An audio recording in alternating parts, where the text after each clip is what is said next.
Hello, good day everyone. Wishing you all a happy new year. So for today I will be discussing to you one of the scope of unit 5, which is the lesson 1, wherein unit 5 focuses on the strategies in teaching children and adolescent literature. So I'm very sorry if there had been noise that will join our video for today because we live near the soon to be national highway and there had been lots of vehicles passing by. So let's continue. For today's learning outcomes, actually, this is just the learning outcome or the learning objectives of the unit 5.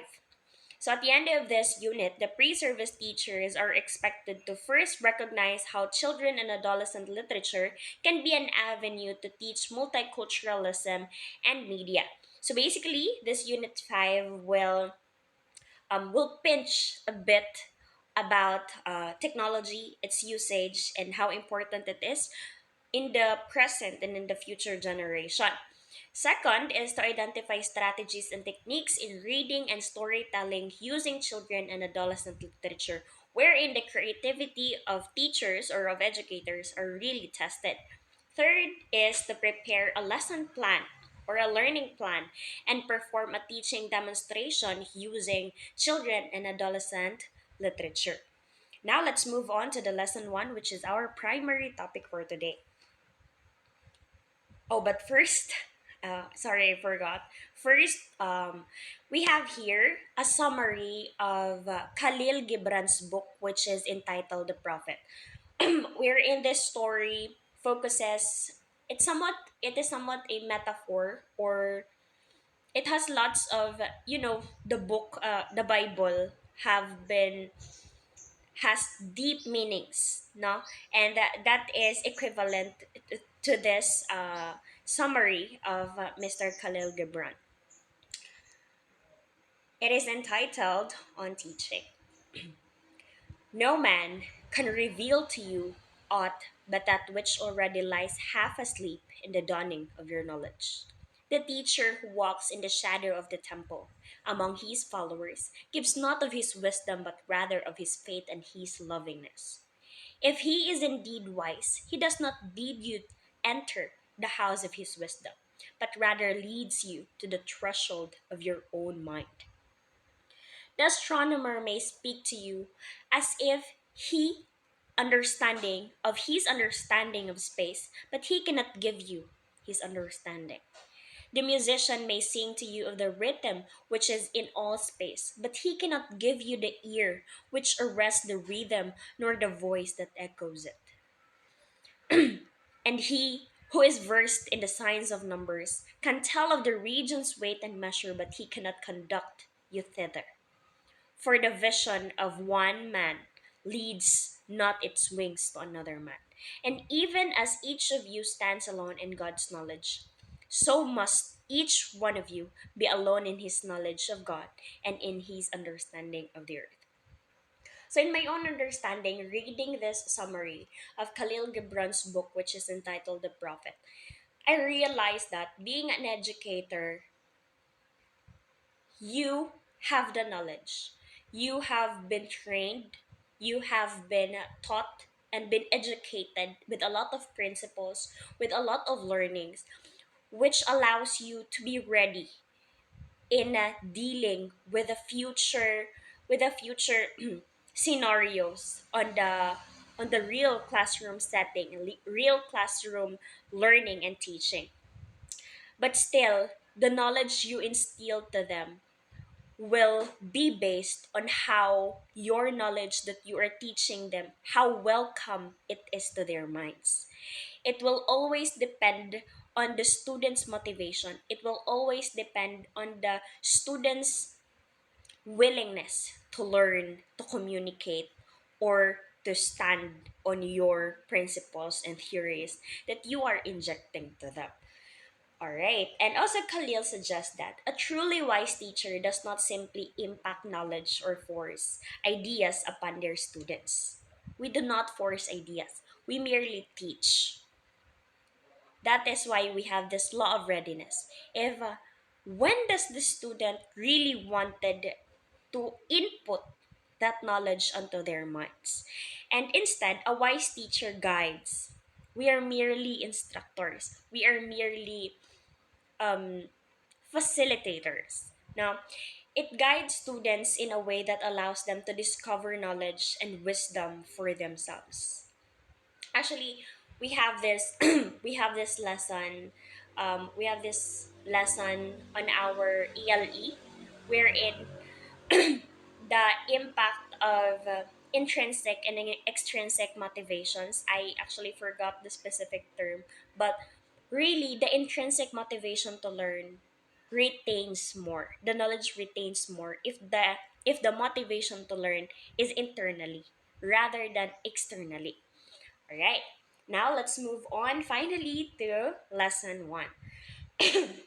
So lesson 1 talks about the teaching strategy for multicultural students.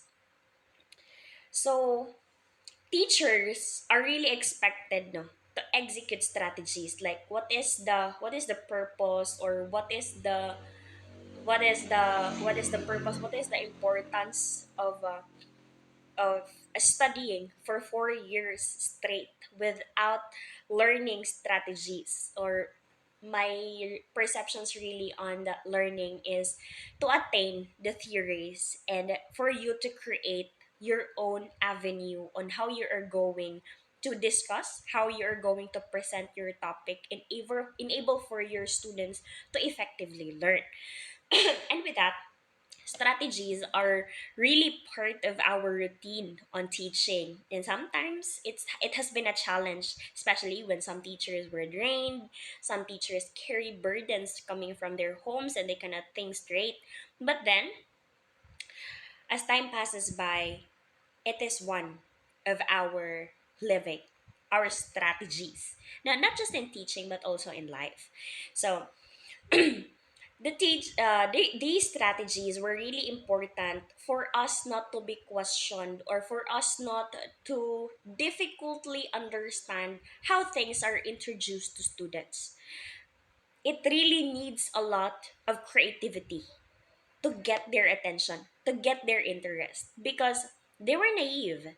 They're young, no? They do not really know yet the goal or the purpose of education. And with that, the teacher is the one responsible to get their attention, to get their to make their mind as stable as we could, for them to focus on what do we wanted to persuade to them. No, so it takes a lot of creativity. Even on reading, we needed to inject them, or we needed to introduce them with lots of interesting stories, in able for us to put them back into the field of learning. So, effective teaching strategies are the backbone, really, of successful learning, of course. And they act as a roadmap, as our compass, no? So, in guiding both teachers and students towards achieving educational goals, life goals, personal goals that will be introduced to them eventually. So, just like a skilled builder uses the right tools for the job, such as an engineer, which uses blueprints, such as cooks, which needs knives, such as teachers that needs ball pens, no?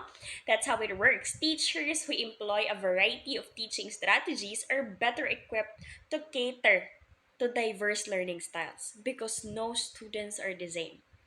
They came from different families, they live with different cultures, they have different traditions, they grow up with different geographical areas. And then with that, we really need to understand how diverse they are. And later on, we will be dealing with that topics. Okay? So it keeps students engaged and ultimately optimize knowledge retention. It is very important to develop their retention, but first, of course, their comprehension. All right. So now we have here the topic for the multicultural students. But first, What is multiculturalism? Actually, multiculturalism is multicultural education encompasses more than just cultural differences. It is more than just cultural differences.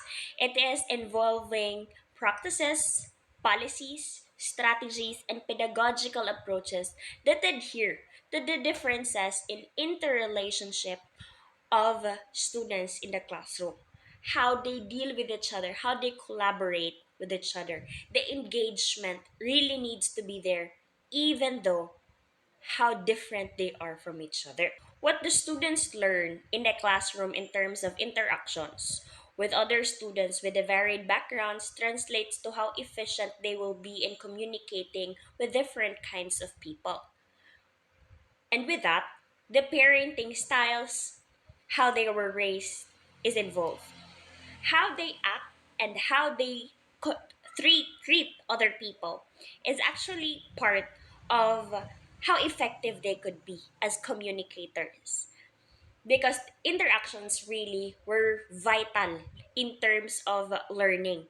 Because you cannot learn everything academically yet on the outside world, on the reality of the world. So, incorporating strategies in multicultural education begins with the self reflection of the teacher because the teacher is really the backbone of the teaching and learning process. So, to reflect on the expectations of students with different cultural backgrounds, Dr.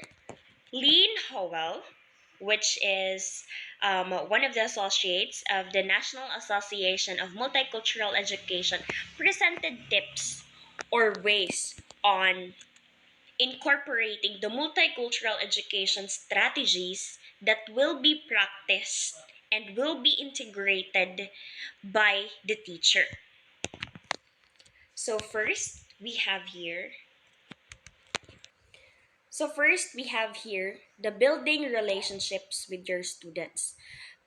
I think it has been an issue already on the depth ed, but I really do think that the relationships between your students is essential for you to know their backgrounds, for you to know how they live their lives. And because students' behavior on the classroom setting is prevalent, you could see it, and sometimes you're not a guesser. You cannot really guess if why is this specific child acting like this. So it is important for you to know their background. And you could only know their background, how they feel, what they feel, or what person they are, or what person they could be if you have relationships with them. Because it is also important for the students to have a comfortable place, a comfortable people that surrounds them. So to find time to talk to them casually without any pressure, no? Kasi some students would only see you as a teacher, but not as a parent. But actually, we do both. We could do both. And we are both. A guardian, a teacher, a parent, a nurse, a caretaker, yaya, all of that. We are all in one. So, with that, we needed to show students the different versions of ourselves for them to be comfortable. And when comfortability comes in, interests and curiosity delves at the same time. So, for example, at the canteen, asking them casually, "What is your meal?" or asking them, "How do you find our examination a while ago? How do you find your homework? Have you finished your homework? What are the difficulties you have encountered?" Such things like that. Then, second is we have the approach students with curiosity because their background are the things that could affect their performance at what I have said as what I have said earlier. It affects their performance. If we don't know what has been happening on their house, if their house still feels home, because there are students or there are children that experiences difficulties at a very young age, and harshly or unfortunately it comes from their homes. And it is sad that some teachers, no, some, not all, that some teachers cannot really, um, cannot really delve into the idea of understanding them first rather than scolding them. For example, they get late without even knowing that they need to sell something first bago sila makapunta ng school for baon purposes, di ba? And I actually have an experience about this because we live on the barangay proper. And this barangay have a sitio, which is the sitio is called Paraiso. So you need to walk at least, I think, four 4 kilometers, 4 kilometers before you could reach that specific place. And I have a classmate that lived there. I think this happened when I was in grade 4, and then I have a classmate that which lived there, and he got late, as in like 1 hour late. So the teacher told them that you stay there, huh? You stay outside because you're too late. You're too early for the next subject. And then he was punished. He was punished. He was the teacher our teacher told him that you you pick up pieces of paper um all around the school plaza, and then he did it. Then after that, the teacher approached him and then, okay, you can now enter, you can now join the class. And then teacher asked him, why are you late? And then he said that I still needed to feed our carabao. And then there was before that day, it rained heavily, raining cats and dogs. So one of the spot or one of the area of the the way going to school was soaked with water. It was filled with water, and then he slid off. He got slide off, no, and then he got wet, and then he needed to go back home. Di ba? So, that was too long. Kay, feeding the carabaos, feeding their animals, and then, maslide ka, and then you needed to go back home. So, that's too much time. So, he'll really be late. And with that, with those reasons, the teacher somewhat like reflected, somewhat like felt guilt within her because she didn't ask for the reasons first. Well, but basically, we know that there could be lots of alibis, but knowing their situation, knowing their background, it's really understandable. It's rational. All right. So that is one of the examples of asking first the reasons and understanding the reasons behind. And then the third one is cultivate a mindset in the class. As an educator, sometimes we deal with a lot of things, especially the adulthood, entering the adulthood era. No, but then compared to the students, we still have lots of experiences rather than them. And we had been students and we had been kids before. No, we had experienced how or what they are experiencing now. And with that, we could actually advise them if what are the do's and don'ts on specific level of age, on that specific level of era, no? And with that, we could cultivate a mindset in the class and make them set their goals, or we set their goals and let them achieve it. Let them achieve it as we guide them, as we keep on lighting their path, and making them understand that it is fine to fail, that failures are inevitable, failures are unpredictable, failures are unavoidable. So, with that, allow them also to assess that failures are actually things that are blessings in disguise and convert it into a silver lining. All right. So, also to make them understand that a slow process is still a process. A little progress is still progress. And we need to inject that specific mindset and motivation to them because they are not getting any younger. They will soon become just like us. Lubat pa nga. And then the fourth one here is to help students build their confidence. How do we do this to help them build their confidence? Aside from complimenting them, aside from appreciating and recognizing them, we could help them build their confidence by rewarding them, by celebrating their small wins. You know, and then the fifth one is to promote inclusion. There had been lots of cultural differences, different from ethnicity, different from religion, different cultures, um, different lives, no, different family backgrounds, different status. But then, students who have differences should be injected with the fact that we should live with respect, and that's how we promote inclusion. If you're a teacher who cannot model respect, then inclusion cannot really arouse inside the classroom setting.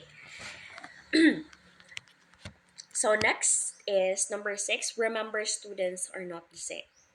Even though they were the same on a grade level, on a grade level, they are the same on age, might be the same with interest, but they still vary.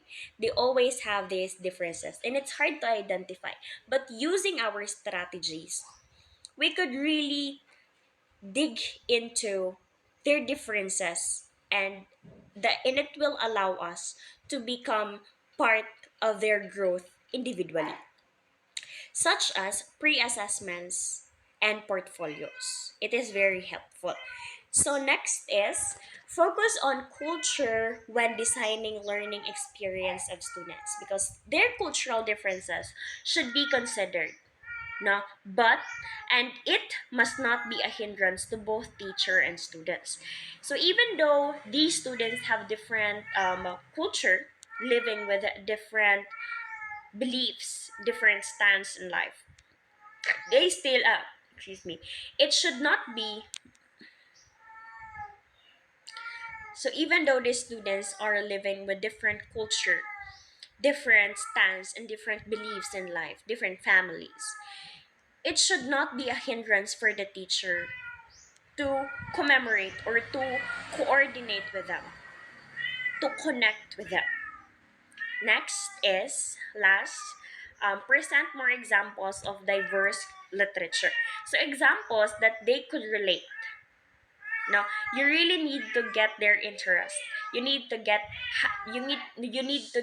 their way and level of thinking, and able for you to achieve what are the things that are needed to be achieved in terms of their progression.